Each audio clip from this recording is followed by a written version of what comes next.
Welcome back. It is hard to learn when you're not into it. But if it's something you're really interested in, learning is easy. Why is that?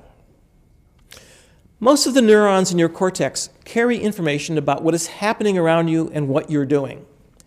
Your brain also has a set of diffusely projecting systems of neuromodulators that carry information not about the content of an experience, but its importance and value to your future. Neuromodulators are chemicals that influence how a neuron responds to other neurons, and today we will discuss three of them: acetylcholine, dopamine, and serotonin. Acetylcholine neurons form neuromodulatory connections to the cortex that are particularly important for focused learning when you are paying close attention. These acetylcholine neurons project widely and activate circuits that control synaptic plasticity, leading to new long-term memory. Neuromodulators also have a profound impact on your unconscious mind. One of the great brain discoveries in my lifetime has been that our motivation is controlled by a particular chemical substance called dopamine, which is found in a small set of neurons in our brainstem, shown here in orange. These dopamine neurons are part of a large brain system that controls reward learning, and in particular in the basal ganglia, which is located in the green region above the dopamine neurons and below the cortex at the top of the brain. Dopamine is released from these neurons when we receive an unexpected reward. Dopamine signals project widely and have a very powerful effect on learning. And this is something that also affects decision-making and even the value of sensory inputs. Dopamine is in the business of predicting future rewards and not just the immediate reward. This can motivate you to do something that may not be rewarding right now, but will lead to a much better reward in the future.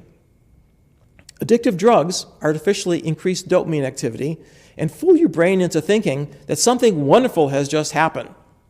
In fact, just the opposite has just happened. This leads to craving and dependence, which can hijack your free will and can motivate actions that are harmful to you.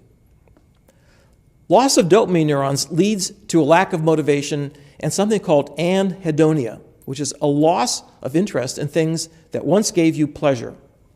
Severe loss of dopamine neurons causes resting tremor, slowness, rigidity. This is called Parkinson's disease.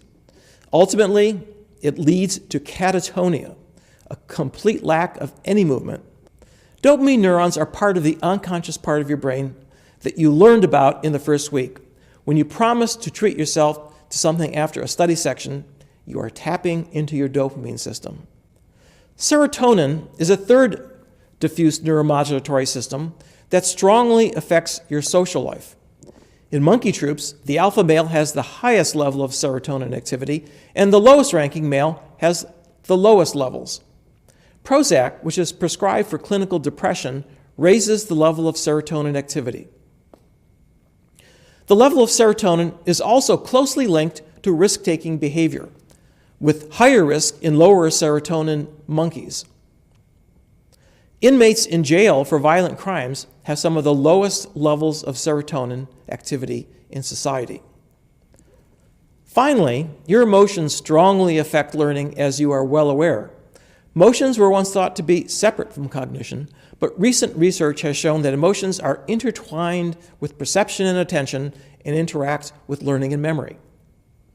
The amygdala, an almond-shaped structure shown here, nestled down at the base of the brain, is one of the major centers where cognition and emotion are effectively integrated.